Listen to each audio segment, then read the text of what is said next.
Hey amigos, Carlos Costa for Beardbrand. Today we're to record our second pilot of the Keep On Growing series, where I'm going to interview Eric Bandholz. What's up? So let's kick off. I'm going to start with a few questions, and then we're going to go through a few of these little bottles here and see if you can guess the scents, and maybe talk a bit about the scents, because I know you're like a scent man. Yeah, we'll see. I don't know. My Okay. nose is that good. So tell us a bit about how were you like as a kid? Yeah, so I grew up in South Carolina. Had, I would say, like your typical suburban upbringing. My parents are still married, happily married. My mom was a stay-at-home mom, and my dad would work. So for me, I stayed in the same town from like first grade on or kindergarten on, and that was actually like I kind of wish we moved more than we did. It's funny, like a lot of parents today don't want to move because they want their kids to have like a stable upbringing, but I wanted like new cities and I wanted to meet new people. Yeah. So whatever you do out there, I think there's no right or wrong. It's just you do what you can. So you're like in your teens, moving on to college.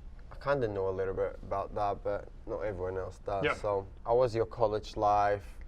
What did you strive? What was your passions in college? Yeah, for me, like my whole life, I just felt like I was on someone else's road plan. Like you go to school, you do your homework, you get good grades. I followed all that. You behave well in school, did all that, and then you go to college was the next step. So I grew up a Gamecock fan, University of South Carolina. Went there. At the time, they had a scholarship, so there's no real struggle, going to college. And then the second half of my college career was probably when I started to get a little more control of my life, rather than just kind of doing what I should. Started taking control. I joined the rowing program at USC and quickly became the captain and the president of the rowing club, and invested a lot of time and energy into that. I was very passionate about rowing, and grew the club up to like 80 members, and it really was like a brand new club. So it was a lot of like setting up bank accounts and very like entrepreneurial, getting that club started. Yeah, so that's where your business side come from. Yeah, Started there. Yeah, pretty much. I can lead back to a lot of that, and my minor is retail. So I'm like the one person who has a college degree who's doing exactly what the major was, major in marketing and management with a focus on entrepreneurship, and a minor in retail. So open up an e-commerce store is about as close as I could get to my college degree. How did you move on next to business? Like, what made you start Beardbrand, or what did you do just before Beardbrand when you left college? I think what I did is, rather than like using my rowing experience as a springboard into entrepreneurship, I went the safe route. And I got a job doing sales. Actually moved out here to Austin, Texas, and sold for Dell computers for a period of time, and then did lead gen for Cisco systems. So I'm a bit of a techie. My wife got another job, and that took her out to Spokane. And I'd actually been fired from my job in Charlotte. That's because you were bored. Yeah. Technically, I was laid off, I think, for the economy. It wasn't for cause or anything like that. Yeah. So they scaled back, let me go, which was good, though. That's when I really started trying my hand in entrepreneurship. Had my first of many failed projects. Let me get you another scent before we get more into that. I don't know anything about this one at all. I like the place where it's from, though. It's very lightweight, very crisp. This is a very this is a pleasant fragrance. Yeah, it's kind of similar to sage, I would say. Well, But I what is don't it? even know if they are from the same family. It's clove bud. Oh, this is clove? Yeah. Because that typical clove smell that you have is like kind of in your face and bold, like almost. I feel like this is a different clove than our spice citrus clove. So this is in spice citrus. Yeah, spice citrus we have clove, and for me, I think the clove and the citrus really pairs well together. It reminds me of like holidays. Well, there's this German drink that's like you shove like cloves into an orange, and then you drop the orange into like a vat of like pineapples and wine. And it's like Gütsteweiner or something like that. So carried on. So you started the entrepreneur, you had a little fails, a few hurdles. You married by this time. Yeah, I've been married. I got married in 2007, and the marriage was met her in college. She broke up with me. I got heartbroken, and I moved to Austin. Oh, are you okay? Yeah. But she's a good girl, right? So I couldn't get her out of my mind. And then went back to South Carolina, visited, met up with her again. The only thing that was different was I had a job this time. So she must have appreciated that. That's the joke I like to say. It's a long time. Yeah. You know, a lot of marriage, this is what I observe. A lot of marriage nowadays don't last that long. Yeah, it's tough. You know, I'd love to say like, oh yeah, I've been married 10 years and it's just been easy and doing everything. But we struggled with infertility for probably like a half a decade. That's really like when my struggles in life started coming. I mean, I had the typical like getting bullied or picked on or made fun of, like I think every other kid does, like growing up. But never like had like a dark period in my life until we dealt with infertility. Tell us a bit more about your, it's not all struggles. I know you guys struggle with fertility, but now you have a beautiful daughter. Yeah. You got little Elle. She's a really nice, happy kid. She's funny. Yeah. So yeah, it's not all a struggle. So tell us about your happy days of the relationship. Yeah, so my daughter Eleanor was born about three years ago, a little over 3 years ago, and so 4 years ago essentially marked the end of our infertility struggles and the start of my journey into parenthood, being a father. The one thing I want to take out of my life was, I wouldn't say my free will was eliminated, but I wasn't on my own pathway or my own journey. I didn't understand the world, and try to help her at an earlier age understand the world and understand that she's in full control of what she wants to do in life, and she doesn't have to be a doctor or a lawyer or stay-at-home mom or whatever. She gets to decide what she wants to do in life, and hopefully she has a good childhood where she can live a happy life and focus on being happy rather than focusing on material things or things that are fleeting. Wow, I love that. Okay. I really love that. See, this is, I want to say like notes that I smell. This is like a lemony, limey, like citrus. I mean, did I say it? Yeah, you said it already. Yeah, it's lime, right? It's lime, yeah. Yeah. And this one comes from Sri Lanka. Sri Lanka, yeah. A place. I didn't even know they had limes there. A place, just elephants. Yeah. Tell us about how you married, everything's going fine, you had your struggles. How's business? What made you guys start Beardbrand? Entrepreneurship was always calling me, and I've never been a successful entrepreneur, and that weighed on me as well, like not finding success as an entrepreneur. But I knew I had to go out again, give it a shot. I quit working there. I started up this essentially like a freelance graphic design business. I had bigger aspirations than that up front. And again, going back to if I just knew everything I know now as I did then, it would have been a lot easier. But that allowed me to connect with my current business partners, Jeremy and Lindsay. So if I didn't have that job or that career, then I wanted to do that. So Lindsay, the day-to-day business partner, I created a website for her and one of her businesses. And that's how we started to establish that trust, that I said I could do something, I did it, and I did it for a great price, and she was just amazed, you know.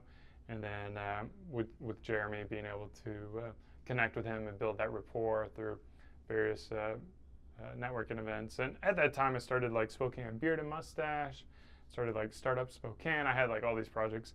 I had Beardbrand going, and then I had with Jeremy and Lindsay and another guy, we tried like this other business called Ledge that Lindsay, Eric, Jeremy, and Josh that never got off the ground.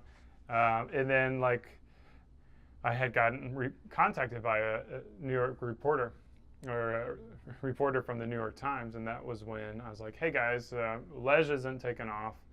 I got Beardbrand. I got like 300 followers. It wasn't even that big, but I got a quote in the New York Times that will give us a little bit of credibility. Why don't we, throw a store up? I can do that in like a day or two. And I threw it up in a day or two with a couple of products, and then with that, New York Times logo on the website, it just kind of grew from there. A lot of hard work, a lot of hustle, and I didn't pay myself for like the first 10 or 11 months of the business. I didn't pull anything out. All of it went back into the business. Ann was really the breadwinner, and I was just, going grocery store shopping and eating all sorts of processed foods and ramen for a long period of time. And we were lucky we also had savings, from my previous jobs. Just being financially responsible allowed us to do that, allowed me to have a little bit of a runway to be able to build the business and put it back into the business.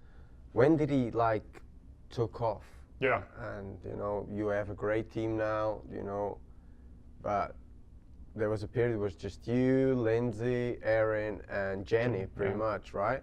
Yeah, I mean, I would say it took off that first year. I think we were really lucky that we hit the market right at the right time, like when a lot of guys were growing their beards out, and we saw the first month was like, $1,000, and then, $1,000, and then $600, and then $1,000, and $2,000, and $3,000, then like $5,000, $7,000, $15,000, and then I think by the end of the first year, we were doing like $75,000 a month that first year, which just was phenomenal for us as a bootstrap company with no money and just a lot of passion to be able to see that. So it was like 10 months into it when we really took off. Yeah.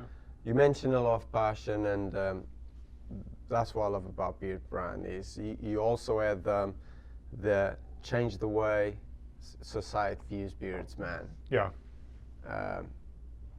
Talk about that a little bit. Yeah, I mean that was the foundation of what we're trying to do at Beardbrand is you guys now know my story. I'm like a very urban dude. I'm not an outdoorsman. I don't talk about that. I'm not a biker. I'm not like a burly guy, and those are all cool guys, but I'm not that person. And I always wanted to have facial hair, and I always wanted to wear a beard, and I just felt that pressure that I couldn't. So I wanted to give other guys out there like me the tools to feel confident about wearing a beard where maybe traditionally they couldn't get away with it. Talk us about how did you guys decided to grab all these people, me for example? Yeah, I always wanted Beardbrand. I didn't want it to be like Eric's company. I didn't want it to be like, oh, here's Eric and I want to buy into Beardbrand because of Eric. I wanted to show the world that it's a community of guys, and they're different guys and different walks of life and different challenges and experiences and different looks. You've got the tattoo and beard look, which is a very common look in like a very certain circle that says certain things, but I don't feel like you're that stereotype either. You've got the polo on now and you dress up and you take care of yourself. Very classy looking as well. So I think guys like you and then guys like me, no tattoos, and then to other guys who are, really focused on their family and focused on their community and their careers and maybe not as focused on the stylish aspect of things, but they are focused on growing as individuals. I think there's just so much diversity within our small little niche as well, urban beardsmen. Yeah. I've got one more surprise for you. The surprise shot. Right, These little ones I'm never going to get. Like, these little ones usually are the ones I don't like. yeah, it almost smells like grass clippings to me a little bit. Yeah, but when the dog just peed on it and pooed on it. What is It's just leaves. Egypt, and it's called violet leaf. Violet Absolute. leaf. Okay. Okay. I think like you read about some of these things and you kind of read about the notes, and we've got over like 100 different fragrances laying around that you kind of play with, and there's some of them that are just phenomenal by itself, like out of the bottle, but when you pair it with things, it actually doesn't make it smell better. Like the balsam of Peru, I could never pair that with anything to get it to smell good in a combination, but always by itself, I loved it. Yeah. So, to wrap up, where do you see yourself? Where do you see Beardbrand in 5 years' time? What's happening? Tell us what's the plans? Yeah, so a lot of people know Beardbrand as a beard care company, and one of our goals was to grow beyond the beard and be more than just the beard, and we want our customers to be, it's the man behind the beard. And subsequently, like, we view ourselves as a men's grooming company here. And we've got, products like the sea salt spray, the utility balm. You don't have to have a beard to be a customer. So we want to kind of help guys understand that, like that, beard or no beard, it's all about you, and it's about being the man that you want to be. And so we've got, like new products like a shampoo, conditioner in the works. We've got a deodorant in the works. We've got, more styling products for your hair in the works. I mean, I want to make it as easy as possible for people to interact and purchase from Beardbrand. So that means, growing our wholesaler relationships and trying to get into more stores and really just focusing on our core as a men's grooming company. Great. Thank you very much for sharing with us. And that's it. This brings us to the end of the pilot number 2 of Keep On Growing series. Thank you for watching. Thank you for subscribing, and stay cool. Keep on growing. Man. Now that you're done with this video, head over to our shop and treat yourself to some fine Beardbrand products. If you're not already a subscriber, be sure to hit that button and keep on watching some more of our awesome videos.